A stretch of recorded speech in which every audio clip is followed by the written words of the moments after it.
মক্কা নগরীর মুশরিকেরা আল্লাহর নবী বিশ্ব নবী রহমাতুল লিল আলামিনকে প্রশ্ন করে, হে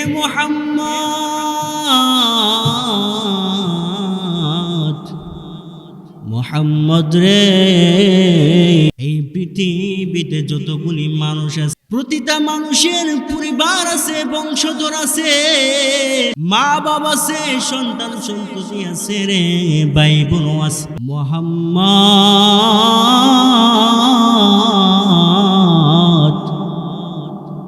আল্লাহ যে তোমাকে দুনিয়াতে সৃষ্টি করেছে, তোমারও বংশধর আছে, তোমারও ভাই বোন আছে, মা বাবা আছে রে। মা বাবা দিয়াই আল্লাহ তোমাকে দুনিয়াতে পাঠাইছে, কিন্তু তুমি যেই খোদার উপাসনা করো রে, তুমি যেই খোদার বন্দেগী করো, সেই খোদার কি কোনো বংশধর আসেনি? সেই খুদার কি পরিবার আসেনি? সেই খুদার কি কোনো আত্মীয় স্বজন আসেনি? জানতে চাই। নাউজুবিল্লাহ বলে। আমার ভাইয়েরা,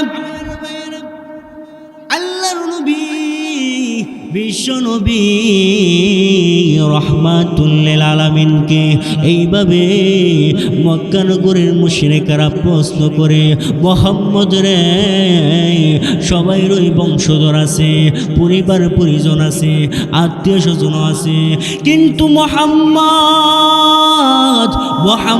রে,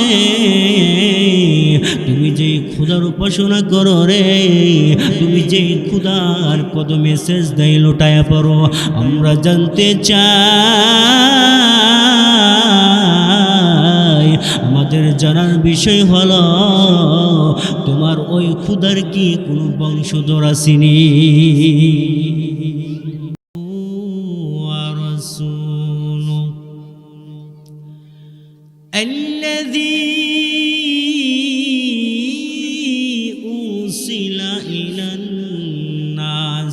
كافة بشيرا ونذيرا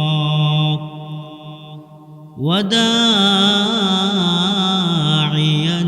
إلى الله بإذنه وسراجا منيرا.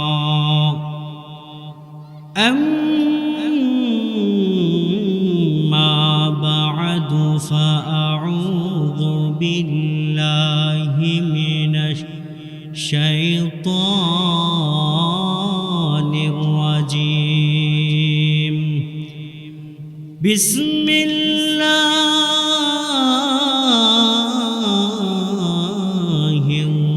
الرحمن الرحيم.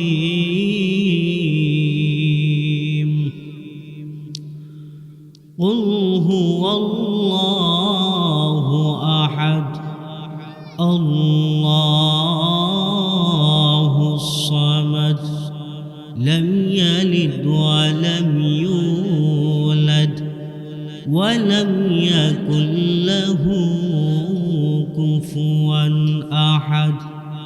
صدق الله العظيم. وقال تعالى في شان حبيبه ومحبوبه ومعشوقه مخبرا وآمرا، إن الله وملائكته يصلون على النبي يا أيها الذين آمنوا صلوا عليه وسلموا تسليما. بلغ العلا بكماله كشف الدجى بجماله، حسنة جميع خصاله সাল্লু আলাইহি ওয়া আলিহি মোহাব্বতের সাথে একটু জিকির করেন লা ইলাহা লা ইলাহা লা ইলাহা লা ইলাহা ইল্লাল্লাহ লা ইলাহা এই কালিমা পড়বে যারা কাজে লাগবে মরণ বেলা বলো এই কালিমা পড়বে যারা কাজে লাগবে মরণ বেলা এই কালিমা রোশনীতে এই কালিমা রোশনীতে কবর হবে উজালা লা ইলাহা লা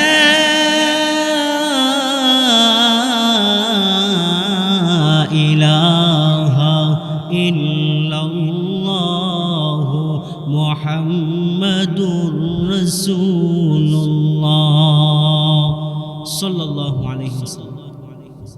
আজকের মাহফিলের বর্তমান অধিবেশনের আমার সম্মানিত সভাপতি সাহেব মাদ্দাজিল্লাহুল আলী, উপস্থিত ওলামায়ে কেরাম, তোলাবে আজম ও আমার প্রাণপ্রিয় ধর্মীয় যুবকবৃন্দ ভাইয়েরা, পর্দার আড়াল থেকে ওয়াজ শ্রবণ করতেছেন আমার সম্মানিতা মা ও বোনেরা, সর্বপ্রথমই মহান স্রষ্টার দরবারে শুকরিয়া জ্ঞাপন করি যে স্রষ্টা আপনাকে আমাকে বহু মানুষ থেকে যাচাই বাছাই করে দুনিয়াবি যাবতীয় ব্যস্ততা থেকে ফারেক করে আল্লাহ পাক রব্বুল আলামিন আমাদেরকে একটি নূরানি কোরআনি বরকতি রহমতি জলসাই এবং মজলিসে আসা এবং বসার মতো তৌফিকটুকু দান করেছেন।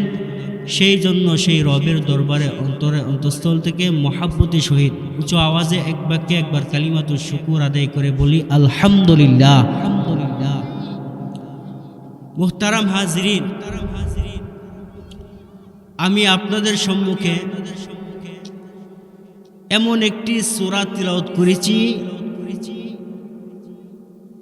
যেই সূরাটি আমাদের সকলেরই পরিচিত, জানা শোনা মুখস্থ একটি সূরা।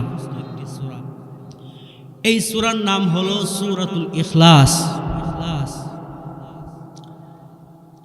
জনসাধারণ লোকদের কাছে এই সূরাটি সূরা কুল হুয়াল্লাহ বলে পরিচিত। অনেকেই বলে হুজুর সূরা ইখলাস টিখলাস কিছু বুঝি না, সূরা কুল হুয়াল্লাহ বুঝি। মুহতারাম হাজিরিন, আমার তিলাওয়াতকৃত সূরার নাম হলো সূরাতুল ইখলাস। এই সূরাতে 4টি আয়াতে কারিমা আছে, 15টি শব্দ আছে, 47টি অক্ষর আছে। এই সূরাটি মক্কায় অবতীর্ণ হয়েছে। এই সূরাকে মাক্কি সূরা বলা হয়। পবিত্র কালামুল্লাহ শরীফের মধ্যে 114টি সূরা আছে। 114টি সূরা সমূহের মধ্যে 2টি সূরার নামকরণ করা হয়েছে বাহিরের অংশ দিয়ে, মানে বাহিরের শব্দ দিয়ে। আর যতগুলি সূরা আছে প্রতিটি সূরার নামকরণ করা হয়েছে সূরার ভিতরের অংশ দিয়া অথবা ভিতরের শব্দ দেয়া। এর মধ্যে একটা সূরা হলো সূরাতুল ফাতিহা। দ্বিতীয় নম্বর সূরা হলো আমার তিলাওয়াতকৃত সূরা সূরাতুল ইখলাস। আমার তিলাওয়াতকৃত সূরাতে সূরাতুল ইখলাসে আল্লাহ পাক রব্বুল আলামিন ওনার শান মান সিফাত গুণাবলী সম্পর্কে আলোচনা করেছেন। কোনো বান্দা বান্দি যদি তাওহীদ বুঝার প্রয়োজন হয়, যদি তাওহীদ বুঝতে চায়, একত্ববাদ বিষয়টা যদি বুঝতে চায়, তাহলে আমার যে তিলাওয়াতকৃত সূরা সূরাতুল ইখলাস, এই সূরাতুল ইখলাসের আলোচনাটুকুকে যদি শুরু থেকে নিয়ে এ টু জেড শেষ পর্যন্ত যদি শুনতে পারে, তাহলে একটা বান্দা বান্দির জন্য তাওহীদ বোঝা এই সূরাটার আলোচনাই যথেষ্ট। মুহতারাম হাজিরিন, আরবিতে একটি কায়দা আছে, তাসমিয়াতুল কুল বিসমিল জুস। একটু অংশকে কেন্দ্র করে পুরা অংশের নামকরণ করা হয়, পুরা অংশের নাম রাখা হয়। যেমন আমি আপনাদের কাছে যদি এক্সাম্পল স্বরূপ বলি, আপনারা সহজেই বুঝবেন। অনেক এলাকার বা অনেক পাড়ার নাম কিন্তু এরকম থাকে, আমতলা, জামতলা, ওই কাঠলতলা। একটা পাড়ার মধ্যে কিন্তু যেই নামটা রাখা হয় একটা আম গাছকে কেন্দ্র করে আমতলা, ছোট্ট একটা অংশকে কেন্দ্র করে পুরাটা অংশের নাম রাখা হয়েছে। ঠিক তেমনি ভাবে পবিত্র কালামুল্লাহ শরীফে যে সমস্ত সূরা আছে সেই সমস্ত সূরা সমূহের নামকরণ করা হয়েছে অল্প একটু অংশকে কেন্দ্র করে। যেমন এক্সাম্পল স্বরূপ যদি আমি আপনাদেরকে বলি তাহলে আপনারা বুঝবেন। কুল আউযু বিরাব্বিল ফালাক, সূরার নাম কি? সূরাতুল ফালাক। কুল আউযু বিরাব্বিন নাস, সূরার নাম কি? সূরাতুন নাস। লিইলাফি কুরাইশ, সূরার নাম কি? সূরা কুরাইশ। আলাম তারা কাইফা ফাআলা রাব্বুকা বিআসহাবিল ফিল, সূরার নাম কি? সূরাতুল ফিল। এইভাবে ছোট্ট একটা শব্দকে কেন্দ্র করে, ছোট্ট একটা অংশকে কেন্দ্র করে পুরা সূরার নামকরণ করা হয়েছে। প্রথমত আমরা এই সূরার শানে নুজুল সম্পর্কে অবগত হতে পারি। এই সূরা কোন প্রেক্ষাপটে, কোন কারণে, কোন ঘটনাকে কেন্দ্র করে আল্লাহ পাক রব্বুল আলামিন এই সূরাকে নাজিল করেছে জানার দরকার আছে আমাদের। আমার বাইরে মক্কা নগরীর মুশরিকেরা আল্লাহর নবী, বিশ্ব নবী রহমাতুল লিল আলামিনকে প্রশ্ন করে, কে মুহাম্মদ,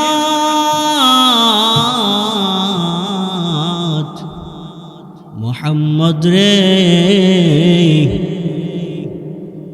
এই পৃথিবীতে যতগুলি মানুষ আছে প্রতিটা মানুষের পরিবার আছে, বংশধর আছে,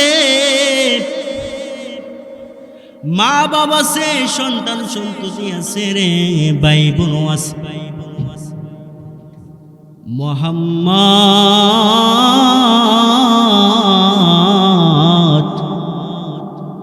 আল্লাহ যে তোমাকে দুনিয়াতে সৃষ্টি করেছে, তোমারও বংশধর আছে, তোমারও ভাই বোন আছে, মা বাবা আছে রে। মা বাবা দিয়েই আল্লাহ তোমাকে দুনিয়াতে পাঠাইছে। কিন্তু তুমি যেই খোদার উপাসনা করো রে, তুমি যেই খোদার বন্দেগী করো,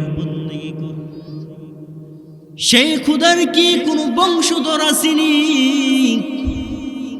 সেই খোদার কি পরিবার আসেনি? সেই খোদার কি কোনো আত্মীয় স্বজন আসেনি? জানতেছে নাউজুবিল্লাহ বলে। আমার ভাইয়েরা, আল্লাহর নবী, বিশ্ব নবী রহমাতুল লিল আলামিনকে এইভাবে মক্কা নগরীর মুশরিকরা প্রশ্ন করে, মুহাম্মদ রে, সবাইরই বংশধর আছে, পরিবার পরিজন আছে, আত্মীয় স্বজন আছে, কিন্তু মুহাম্মদ রে, তুমি যে খোদার উপাসনা করো রে, তুমি যে খোদার কদমে সেজদায় লোটায়া পড়ো, আমরা জানতে চাই, আমাদের জানার বিষয় হলো তোমার ওই খোদার কি কোনো বংশধর আসেনি? এমনি আল্লাহ রব্বুল আলামিন হযরতে জিবরাইলকে ডাক দিয়া বলে, কিরে জিবরাইল, যাও যাও আমার নবীর দরবারে যাও, আমার নবীকে জানাইয়া দাও কুল হুয়াল্লাহু আহাদ, আমি আল্লাহ হলাম একক, আমি আল্লাহ হলাম অদ্বিতীয়, আমি আল্লাহর সঙ্গে কোনো কিছুকে অংশীদার সাব্যস্ত করা যাবে না, আমি আল্লাহ অদ্বিতীয়। আল্লাহ রব্বুল আলামিন স্পষ্টভাবে প্রথম অংশে জানাইয়া দিয়েছে, আল্লাহ রব্বুল আলামিন মানুষের আকার আকৃতি থেকে আমার মহান আল্লাহ পবিত্র।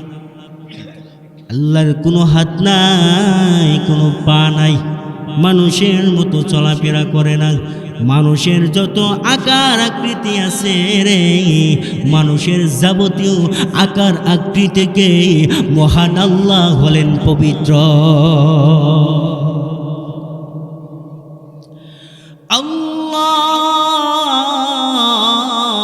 আল্লাহুস সামাদ। এরপরে অংশে আল্লাহ রব্বুল আলামিন বলেন, কিরে জিবরাইল, জিবরাইল যাও যাও আমার নবীকে জানাইয়া দাও আমি আল্লাহ হলাম মুখাপেক্ষী, আমি আল্লাহ দুনিয়ার কোনো মানুষের মুখাপেক্ষী নয়, আমি আল্লাহ রব্বুল আলামিনের কারো সাহায্য নিতে হয় না। বান্দার যখন সাহায্যের প্রয়োজন হয় আমি আল্লাহর দরবারে ফিরে আসি রে, আমি আল্লাহ তাআলার দরবারে সাহায্য চাই, কিন্তু আমার কোনো কিছুর প্রয়োজন হয় না, আমার কারো সহযোগিতা নিতে হয় না, কারো সাহায্য নিতে হয় না। আমি আল্লাহ হলাম এমন খোদা, আমি আল্লাহ হলাম এমন স্রষ্টা, যেই স্রষ্টার দুনিয়ার মানুষের কোনো প্রয়োজন লাগে না, দুনিয়ার কোনো মানুষ থেকে সহযোগিতা নিতে হয় না।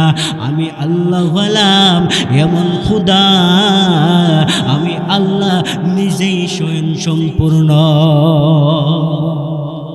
কারো কাছে কোনো সহযোগিতা নিতে হয় না, কারো কাছে কোনো সাহায্যের প্রয়োজন হয় না। জিবরাইল যাও তুমি কাফেরদের বিরুদ্ধে স্পষ্ট জবাব দিয়ে দাও, নবীজিকে জানায়া দাও, নবীজি যেন বলে দেয় লাম ইয়ালিদ ওয়া লাম ইউলাদ। আল্লাহ রব্বুল আলামিন জানায়া দেয়, আমি আল্লাহ রব্বুল আলামিন দুনিয়ার কোনো মানুষ থেকে আমি আল্লাহ জন্ম নেই নাই, আমি আল্লাহকে কেউ জন্ম দেই নাই, আমি আল্লাহ হলাম জন্ম থেকে পবিত্র, আমি আল্লাহর কোনো মা নাই, আমি আল্লাহর কোনো বাবা নাই, আমি আল্লাহর কোনো সন্তান নাই, আমি আল্লাহর কোনো ভাই বোন নাই, আমি আল্লাহর কোনো পরিবার নাই, কোনো পরিজন নাই রে, আমি আল্লাহ হলাম বংশধর থেকে পবিত্র। অর্থাৎ মানুষের যাবতীয় আকার আকৃতি থেকে সম্পর্ক থেকে আল্লাহ তাআলা পবিত্র। আল্লাহ রব্বুল আলামিন হযরত জিবরাইলের মাধ্যমে নবীজির দরবারে স্পষ্টভাবে বার্তাটা পৌঁছায় দিয়েছে। জিবরাইল নবীকে ডাক দিয়া বলে, কি গো নবীজি, নবীজি মহান আল্লাহ কাফেরদের বিরুদ্ধে, মুশরিকদের বিরুদ্ধে দাঁত ভাঙ্গা জবাব দেওয়ার জন্য মহান আল্লাহ এই মুহূর্তে আমার মাধ্যমে আপনার কাছে সূরাতুল ইখলাস নাজিল করে দিয়েছে। স্পষ্ট রূপে আল্লাহ জবাব দিয়ে দিছে। ওই যে মুশরিকেরা নবীকে প্রশ্ন করছে, কি গো মুহাম্মদ, দুনিয়ার সকলের ওই বংশধর আছে, পরিবার পরিজন আছে, বাচ্চা কাচ্চা আছে, ভাই বোন আছে, সবাই আছে, তুমি যেই খোদার উপাসনা করো, যেই খোদার বন্দেগী করো, সেই খোদার কি কোনো বংশধর আছে, কোনো পরিবার পরিজন আছে? আল্লাহ পাক স্পষ্টভাবে জিবরাইলের মাধ্যমে নবীজির কাছে প্রশ্নের জবাব দিয়ে দিছে। আমার ভাইয়েরা, এখন আসুন এই সূরাতুল ইখলাসের ফজিলত সহিহ বুখারীর কিতাবুত তাওহীদে এসেছে। হযরতে আয়েশা সিদ্দিকা রাদিয়াল্লাহু তাআলা আনহা থেকে হাদিস বর্ণিত, আল্লাহর নবী বিশ্ব নবী রাহমাতুল লিল আলামিন একজন ব্যক্তির নেতৃত্বে একদল সেনাবাহিনী এক জায়গায় প্রেরণ করেছে।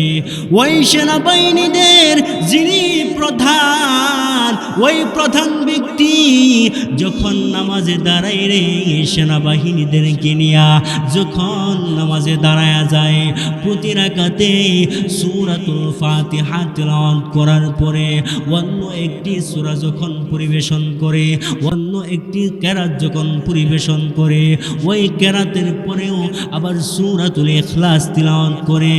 বারবার যখন এমন করে, প্রতি রাকাতে যখন সূরাতুল ফাতিহা তিলাওয়াত করার পরে অন্য একটি কেরাত পরিবেশন করার পরে আবার যখন সূরাতুল ইখলাস তিলাওয়াত করে, এবার এই দৃশ্য দেখে সেনাবাহিনীর লোকেরা নবীজির দরবারে নালিশ জানাইছে, হুজুর হুজুর, আমরা জানতে চাই আপনি যাকে নেতৃত্ব দিয়েছেন আমাদের মধ্যে যিনি প্রধান, এই প্রধান ব্যক্তি প্রতি রাকাতে সূরাতুল ফাতিহা তিলাওয়াত করার পরে অন্য একটি কাজ যখন পরিবেশন করে এমনি সূরাতুল ইখলাস তিলাওয়াত করতে আরম্ভ করে দেয়।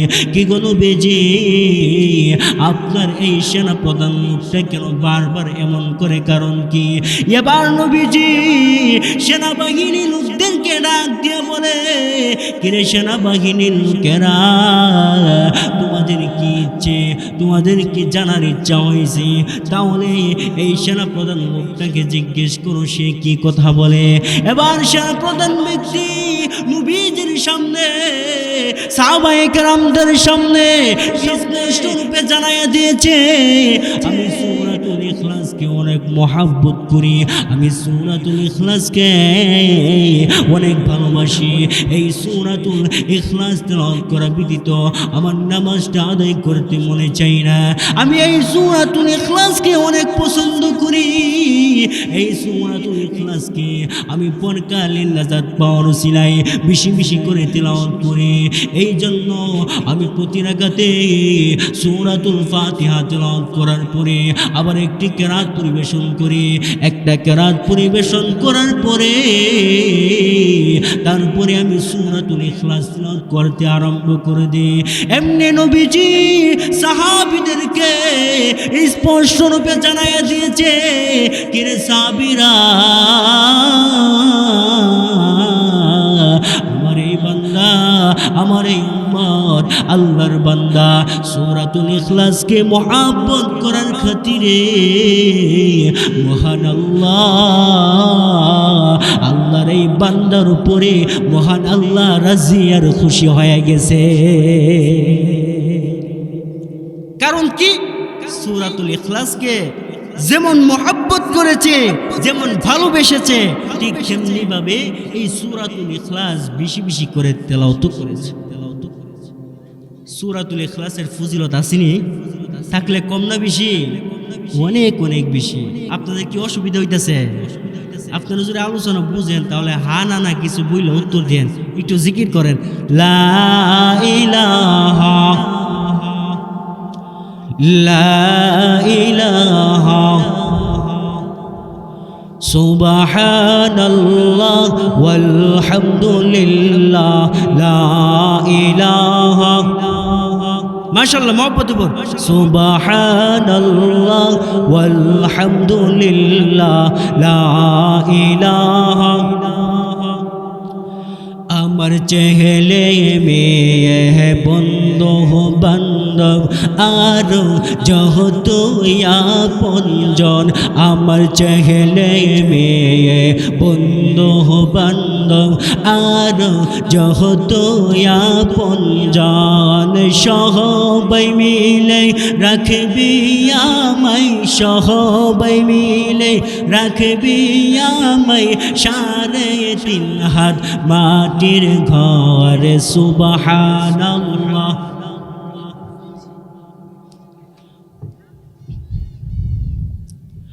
সুবহানাল্লাহ।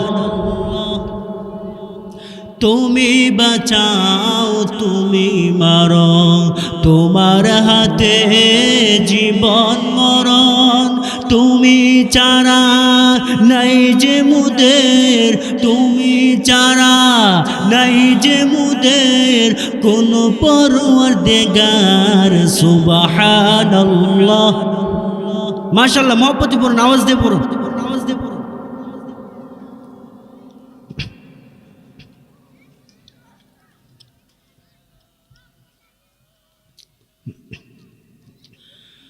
لا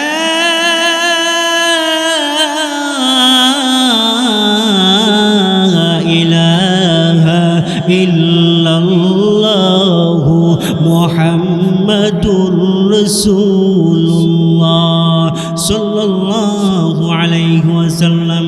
ও মুরব্বী বাবারা, ও যুবক ভাইরা, ও পর্দানিশী মা বোনেরা, আল্লাহর নবী বিশ্ব নবী রহমাতুল লিল আলামিন সহিহ বুখারীর কিতাবুস সালাতের একটি অধ্যায়ের মধ্যে হযরত আনাস রাদিয়াল্লাহু তাআলা আনহুর একটা বর্ণনা উল্লেখ করা হয়েছে।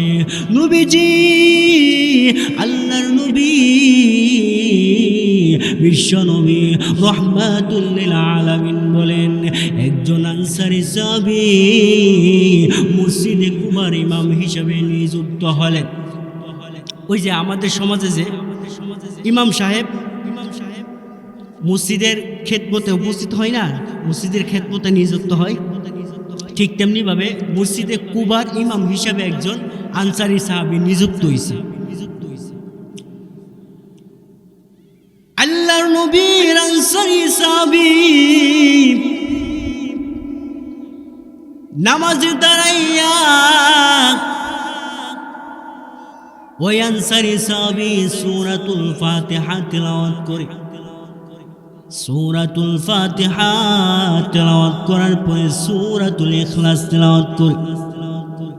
সূরাতুল ইখলাস তিলাওয়াত করার পরে আবার অন্য একটি কিরাত পরিবেশন করে। প্রতি রাকাতে বারবার যখন এমন করে, একদিন মসজিদের মুক্তাদিরা ইমাম সাহেবকে ডাক দিয়া বলে, আনসারী সাহাবীকে ডাক দিয়া বলে, কি গো ইমাম সাহেব, আপনি প্রতি রাকাতে সূরাতুল ফাতিহা তেলাওয়াত করার পরে আবার সূরাতুল ইখলাস তেলাওয়াত করেন। সূরাতুল ইখলাস তেলাওয়াত করা যখন শেষ হয়ে যায়, সূরাতুল ইখলাস তেলাওয়াত করার পরে আবার অন্য একটি কিরাত পরিবেশন করে। আপনি কেন গো বারবার এমন করেন? কারণ এটা আমাদের কাছে অনেক বিরক্ত লাগে, অনেক অপছন্দ হয়। এবার মসজিদে কুবার ইমাম সাহেব আনসারী সাহাবী মুক্তাদিদেরকে এক বাক্যে জবাব দিয়া দিস, কিরে মুক্তাদিরা,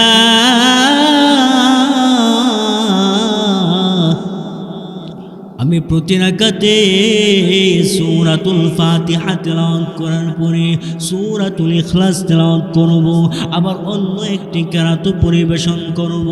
কিরে মুক্তাদিরা, আমার পিছনে যদি তোমাদের নামাজ পড়তে ভালো লাগে তাহলে নামাজ পড়তে পারো, আর যদি ভালো না লাগে তাহলে আমার পিছনে তোমরা নামাজ পড়ো না। আমাকে মসজিদে কুবার ইমাম হিসাবে আর নিযুক্ত করার দরকার নাই, আমাকে বাতিল করে দাও। মুক্তাদিরা নবীজির দরবারে দৌড়ায়া উপস্থিত হয়ে গেছে।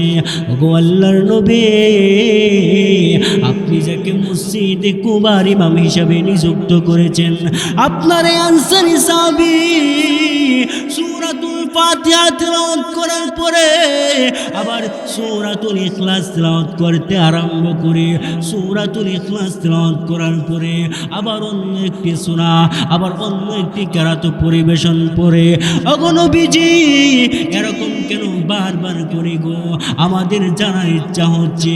এবার নবীজি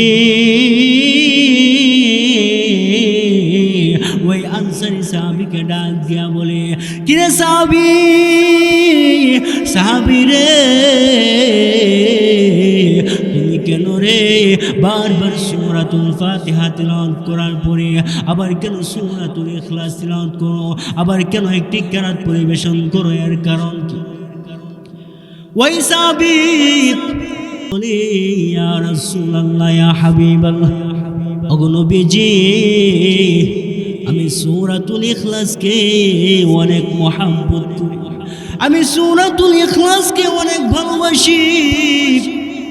শুধু সূরাতুল ইখলাসকে ভালোবাসি যে বিষয়টা এমন না, আমি সূরাতুল ইখলাস আমি যখন একাকিত অবস্থায় হয়ে যাই শুধু নামাজে দাঁড়াইয়া না, আমি একাকিত অবস্থায় গোপনেও বেশি বেশি করে সূরাতুল ইখলাস তিলাওয়াত করি। আল্লাহর নবী বিশ্ব নবী রহমাতুল লিল আলামিন এমনি সাহাবীকে ডাক দিয়া বলে, কিরে সাহাবী রে এই সূরাতুল ইখলাসকে মহব্বত করার খাতিরে ভালোবাসার খাতিরে মহান আল্লাহ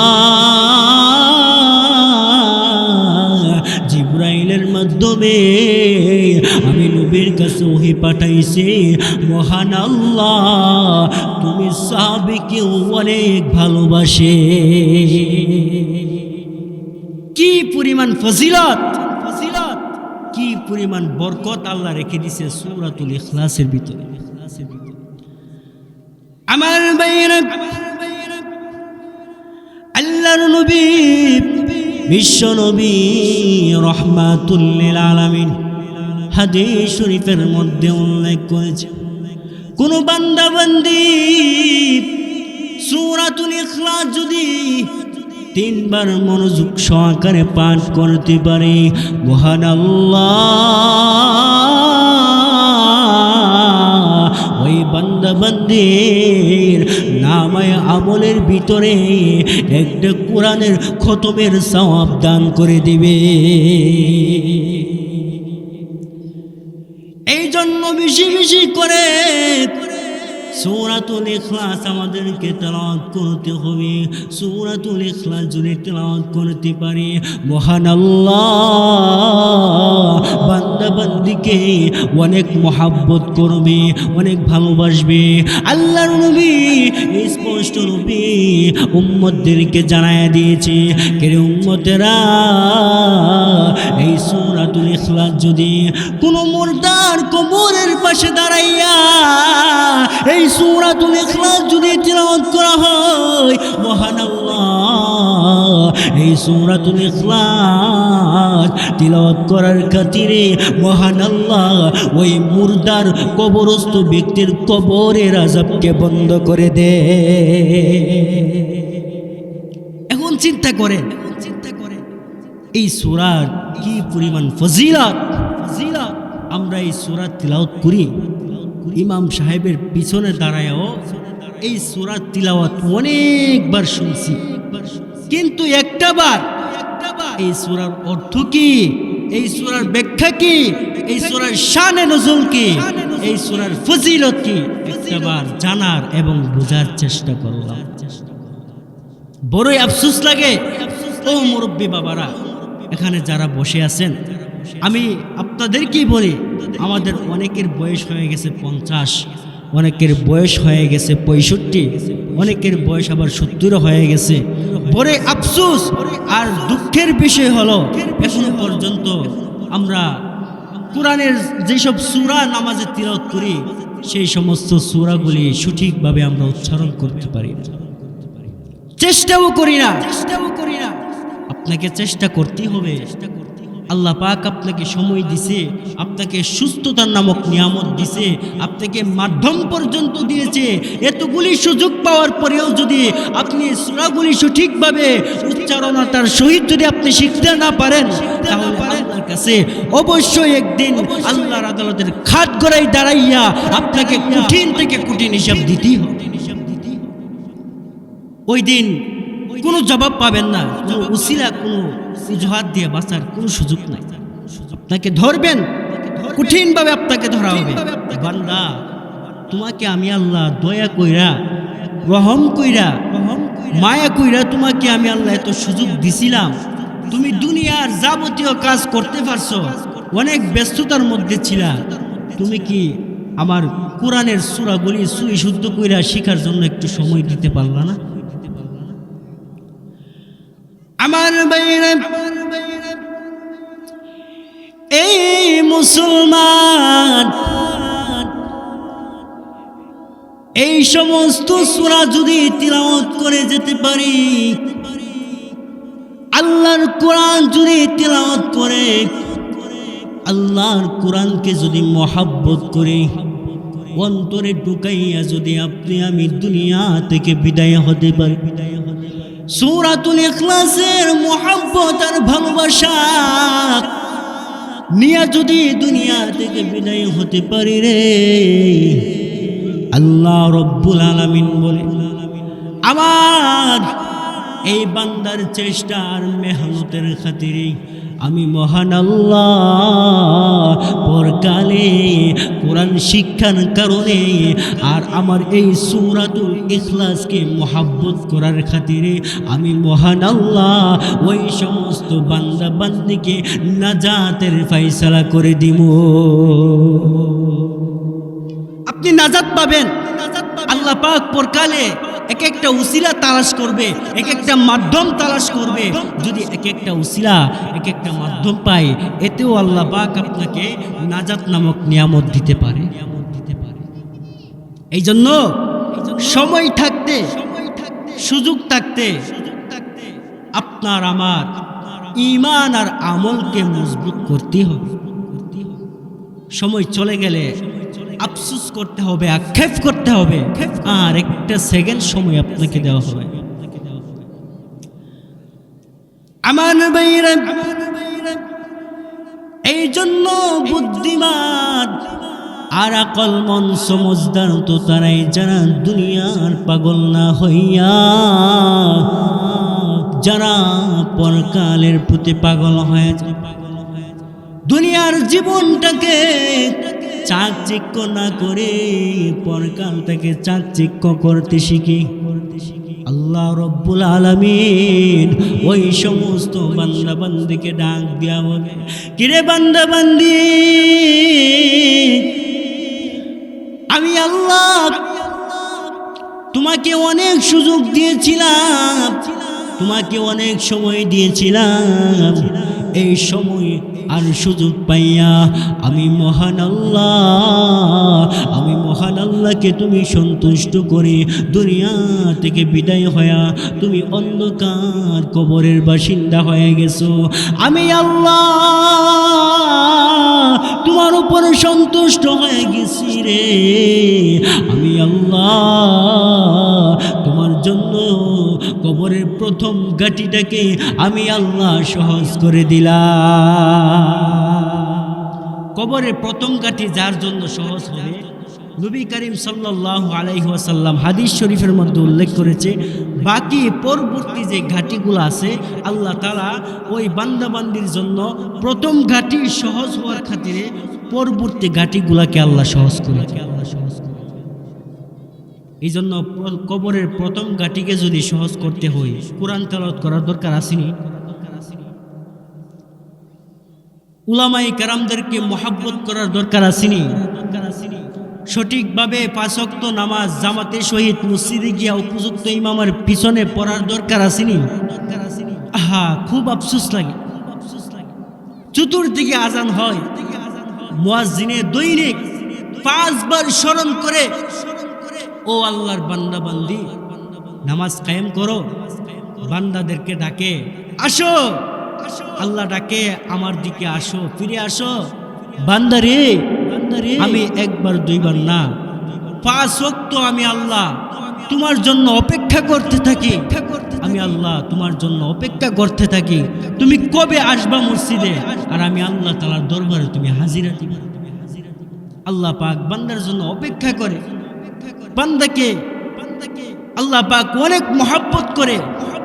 বান্দার প্রতি আল্লাহর অনেক দয়া আছে, রহম আছে, কিন্তু বান্দা আল্লাহর দয়া আর রহম বুঝে না। বান্দাকে আল্লাহ অনেক অনেক অনেক অনেক সুযোগ দান করছে।